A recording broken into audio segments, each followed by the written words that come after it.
Welcome to another episode of OG55. I got the Italiano over here. We're talking all about Disneyland. Disneyland did like a major news dump today. A lot of stuff came out today. Some really, really good and some kind of okay stories, but a lot nonetheless. Like I said, I got the Italiano with me. We're going to dive into it up next on OG55.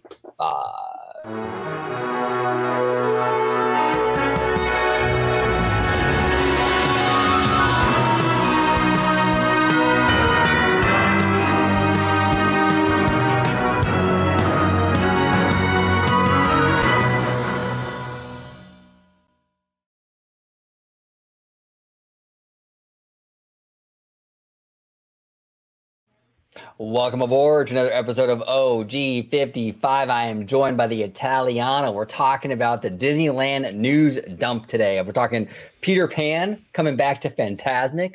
We're talking an entire slate for the entire year. We got Pixar Fest coming back. Crazy stuff, man. Just crazy, crazy stuff. We're going to talk about it. But George, if you could let everybody at home know where they can find your sexy Italiano ass. Absolutely. And before I do so, it's nice to see that this is kind of the news dump we're getting instead of the actual dump that people are actually doing in the Flight of Passage hallway. Yeah. Exactly, dude. Exactly. This is the good kind of dump, you know? Yes, absolutely. But in any case, if you'd like to follow me on social media, you could do so on X, formerly known as Twitter, at Disney George. You could also find me on Instagram under the Disney Italiano. And of course, you'll find me here on my geez Louise, I had it going, brother. I had it going. You can find me here on my home base at Orange Grove 55 with Citrus Corner with all that sweet, juicy, but sometimes sticky Disney news and info. There it is. There it is. All right, let's dive in. We got a lot of stories here, man. A lot of crazy stuff. So this is once again from the GOAT of the Diz Twitter community, Mr. Scott Gustin himself. We love Scott. Follow him on Twitter if you have not already. If you're a Disney fan, you got to be following Scott Gustin. I mean, it's like, come on. It's like obligatory. You got to do it. But Scott here says, when Fantasmic returns to Disneyland Park on May 24th, the iconic Peter Pan scene will also make its return. Disneyland has confirmed. Now, this is smart, and I'll get to you. I just want to say one thing, George. Absolutely. I think this is actually a brilliant thing that Disney is doing here. Because going into this, they're not going to have a dragon. So fans are already kind of iffy about that, right? I mean, obviously, we're all happy that Fantasmic is coming back. But without the dragon, it's like, oh, man, and there's that unknown. Is a new thing they're replacing the dragon with going to be any good? Not so good? We don't know. Well, what they're doing is they're adding the Peter Pan segment. That's a guaranteed home run. They know the fans are going to eat that up. They're going to love that. You throw that in the mix, I'm telling you, that's going to be really good for the dining package money, all that stuff. I think it was a really smart move. Business-wise, and I think on a creative level, also fantastic news. So, I don't know. What do you think, George? What are your thoughts on this? I actually just found out this news not too long ago before recording. You actually broke it to me. The OG 55 of Scott Gustin. But yeah, this is great. I mean, I was wanting the Peter Pan segment to come back for so long, and I think a lot of people have been in the Disney community. And again, this is Disney listening to their fans. So I mean, now people can't, bitch and complain about saying, Disney isn't listening. So obviously they are. So, give thumbs up to Disney on that one. And I also think, as you had mentioned, OG, it's a very smart tactic, being that we're not going to have the dragon for right now. Right. So it entices people to want to see Fantasmic coming back without that grand finale that we're so used to.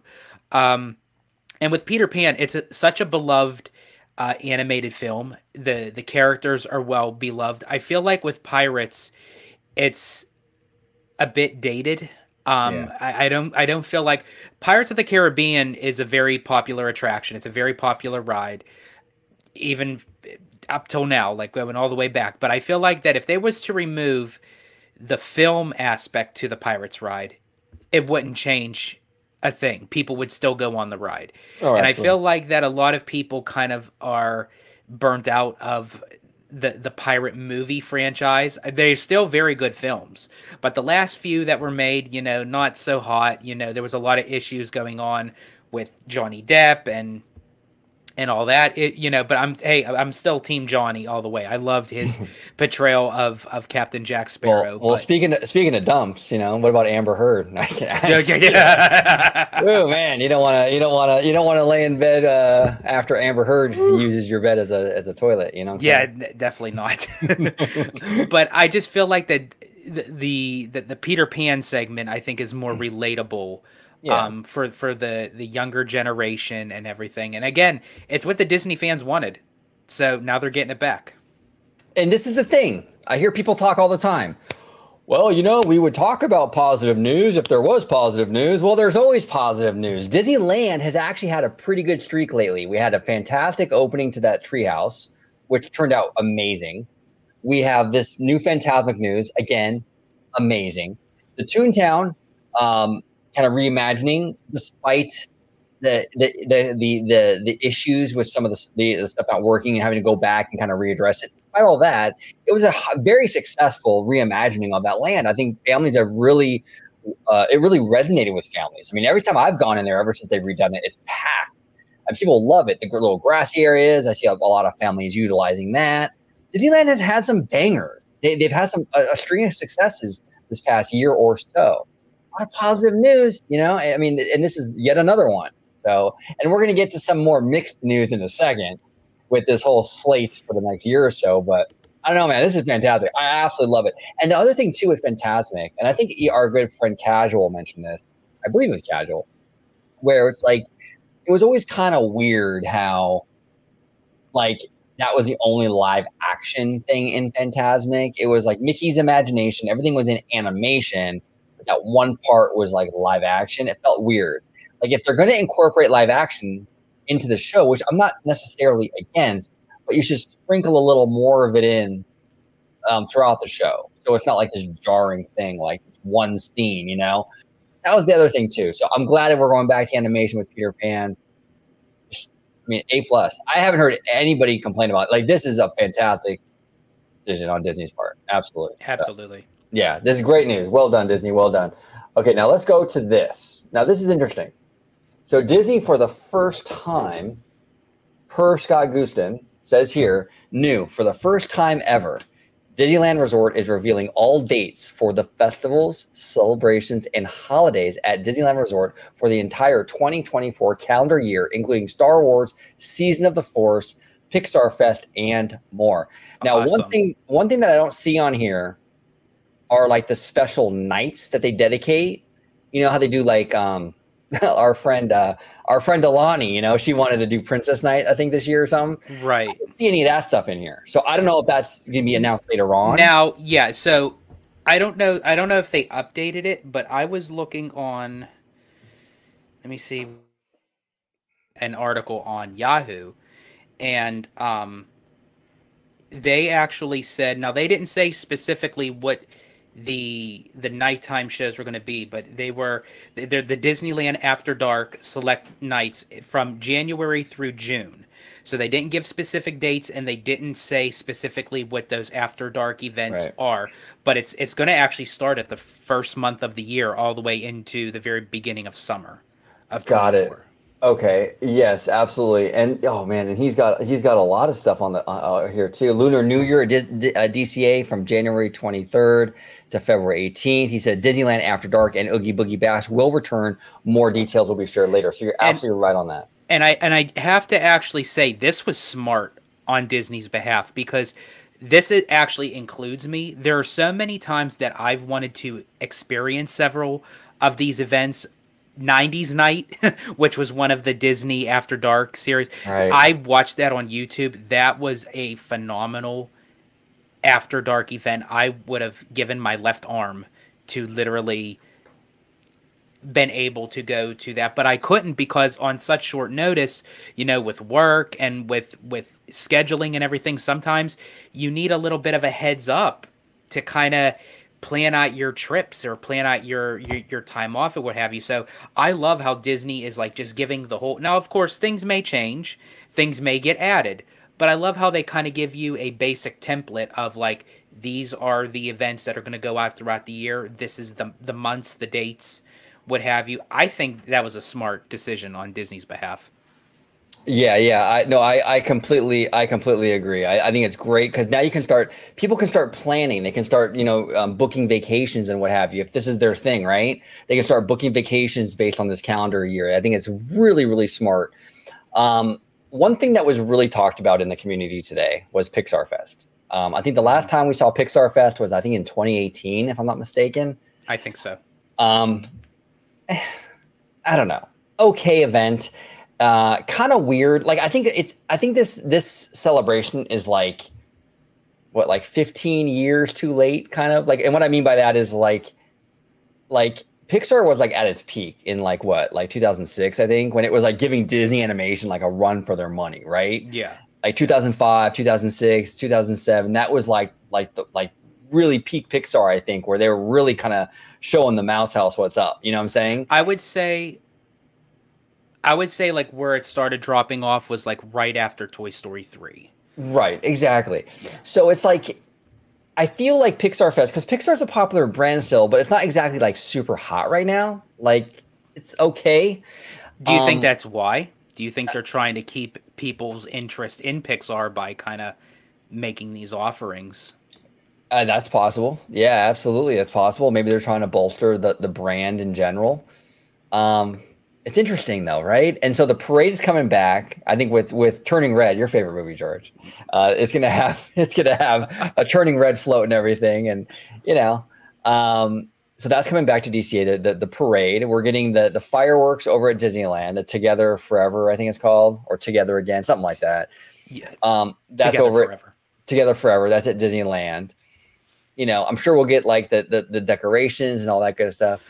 I don't know though, man. I love Pixar, but I know you're a huge Pixar head. You love it too, but it's like, is this something that like we really needed? Why?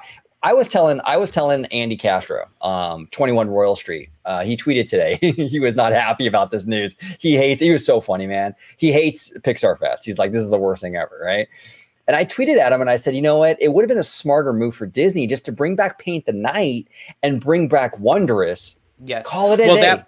That's what I was just going to ask you. So if Pixar Fest starts April 26th, so when the holidays are over, are they just going to do Mickey's Mix Magic for 3 months leading up to probably April 26th? Because I seriously doubt they'd bring back Wondrous for 3-4 months. Yeah, I see. That's such a gorgeous show. Why are you bringing back Mickey's Mix Magic and Pixar Fest and all this stuff when you have Gold sitting right there in front of you with Wondrous Journeys, and then you can put Paint the Night over at DCA?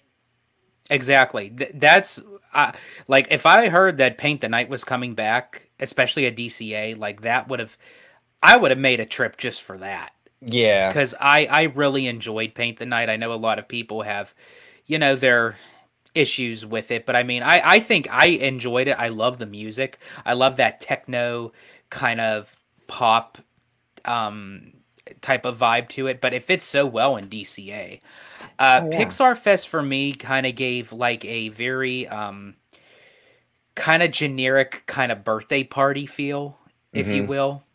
Like when people put up like those streamers and balloons and type of thing, just like for a basic like kind of like kids party, like at a Chuck E. Cheese type of thing. I'm sorry, Disney, but that's just the feel that it throws off. There's something going on with that though, because like you're right, I agree with you. There's something going on with Pixar Fest though, because when we did our Pixar Fest our first time, Tokyo Disney got involved with that. They had like their version of Pixar Fest. I don't know if you remember that. I do remember that. Like, what is it though? Like, why? And that was really surprising to me that OLC, Oriental Land Company, even picked up on that, because it's kind of a cheap, like you said, kind of a cheap looking event. And then Tokyo Disney was like, okay, we'll do that too. I was really shocked that they did that. Now I do remember reading in one of the articles when they were talking about of Pixar Fest that they said, some of the fan favorites, that's coming back, the parade, the fireworks, and they said they're going to incorporate some new elements into the fireworks. So so I don't know if that means like they're going to be adding like new sequences, from like Pixar films. They may add some new, because I think exactly. Yeah. And I think correct me if I'm wrong, the last time for the Together Forever, they had You know, like how like the Blue Fairy and Baymax Yeah. came out for. Now, wasn't it Nemo and the Up House? Yep. I believe. That was brilliant. I thought that was actually really brilliant. You know? Yeah, we'll see. We'll see how that turns out. I actually fell in love with Elemental. I thought that Elemental was a fantastic movie with a great message, but didn't beat you over the head with it. It wasn't lecturing you. It was a really warm, beautiful message, but it was done in such a classy, really organic way. I fell in love with that movie. So yeah, if they want to add Elemental to the show, I think that would be kind of fun.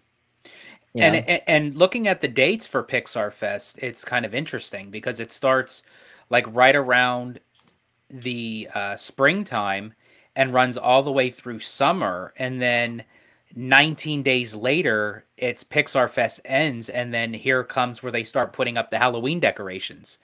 So basically Pixar is going to be running spring all the way through the summer months. That's crazy. And here's the thing with the Halloween time, because it is starting earlier now, right? August 23rd. On my birthday. On your birthday, right? So here's the thing, and this is not a Disney issue. This is like a people issue that I have. Anyone talks about Christmas, if it's even a day before Thanksgiving, oh my God, it's so early. Don't even get me started yet. Like, you know, it's a whole thing. You know it, right? Absolutely. You can't talk about Christmas even a fucking day before Thanksgiving. No one cares though. Halloween in August is fine. That's fine though. I don't understand that, bro. I don't. And honestly, I mean, I understand because with Disney, you know, a lot of times people can't get the time off, you know, what have you. It's still right before school. People want to kind of get that Halloween vibe. But I'm sorry, August is too fucking early for me to be thinking about Halloween, especially when you're a person that's working, especially with the type of job that I have, when you're dealing with seasons. Like, we end up bringing... Where my job is, Christmas starts in July. Jeez. So it's like at this point when everyone's all hyped up for Christmas, I'm burnt out of it already. Yeah, you're done, dude. So it's like, so for me to start Halloween in August, then by the time October comes, it's like, does anybody really care? Because everyone goes for those first couple weeks. I know. You know, and then as it stretches on, it just gets less and less. And then maybe for like actually Halloween night, that's when it actually picks back up. But yeah. And I'm honestly, I am a little biased. Like, I'm not a huge Halloween guy. I'm just not. So I see this, they're extending it out or doing it earlier. And then we got to deal with all the Halloween Horror Night stuff like 6 months before Halloween, right? Because that whole thing is like crazy. Months and months before that whole, you know, and same thing with Scary Farm and that whole thing. They start talking about it like months before and everything. And I'm like, oh my gosh. So it's a lot of Halloween for me. You know, I'm not a huge Halloween guy. Now, for the holidays, it says it begins November 15th. Is that norm for you? Does that seem a bit late? It is a little later. I think it usually starts around like November 4th or 5th-ish. The 15th is later than usual. That is, but it doesn't give an end date. That's interesting. I wonder if it's going to be, because usually it starts like around November 4th or so, I think. And then it goes until like the first week of like January. Maybe they're going to go a little later this time. I don't know. Yeah. But yeah, I think it starts a little earlier than that. Does seem a little later. Yeah. Now the Coco was at Plaza de la Familia. Yeah. Now that one starts the same day as the Halloween, but that runs all the way through November 2nd. So I wonder if, well, I guess that would only count probably for DCA. I don't know if that counts for Disneyland, but by the time that's over, maybe because they want DCA and Disneyland to kind of coexist with the holidays. Right. So maybe for the Coco to end on the 2nd, that then gives them 2 weeks to kind of start the holiday decorations. Right. And we checked out the Coco Plaza de Familia. It was really cute this year. They gave you these little pieces of paper and you can write down like family members that have passed away. And you can put them on they draped them down and you can attach them. It was like this big wall of like, I think it was like flowers or something. It was beautiful. And we did it. We wrote down, you know, I wrote down my grandmother and it was really nice. And I'm glad to see that returning. It's a really, really cute little event that they do. Season of the Force is coming back, and we also got news about that. Well, maybe we'll do another video on it. I don't have the article right here, but I guess we're getting some new Star Wars planets, and I think they said like Star Wars fireworks as well, if I'm not mistaken. Let me see, because I actually have something. So, Season of the Force at Disneyland Park, April 5th through June 2nd. Season of the Force arrives at Disneyland Park with Hyperspace Mountain and specialty-themed food and beverages, merchandise, and more for a limited time. Debuting during the celebration, guests can embark on new adventures aboard Star Tours, which they had already confirmed with that. So they're just choosing that time to release it. And Star Wars Galaxy's Edge will provide fresh perspective on the fireworks above Disneyland Park with galactic music sweeping through the spires. Oh, that's dope. That's going to be very interesting. So it's about damn time. It's about time. Yeah, why not utilize like the views for the fireworks are amazing in that land. So now they're going to actually have Star Wars music accompanying the gorgeous fireworks. I think that's amazing. Now, what they need to do too, George, this is just an idea. Like OG is going to kind of blue sky it. I'm going to blue sky it, Candid Camper style, right? There you go. What they need to do, they need to take Season of the Force, right? And then take food and wine and kind of smush it together. And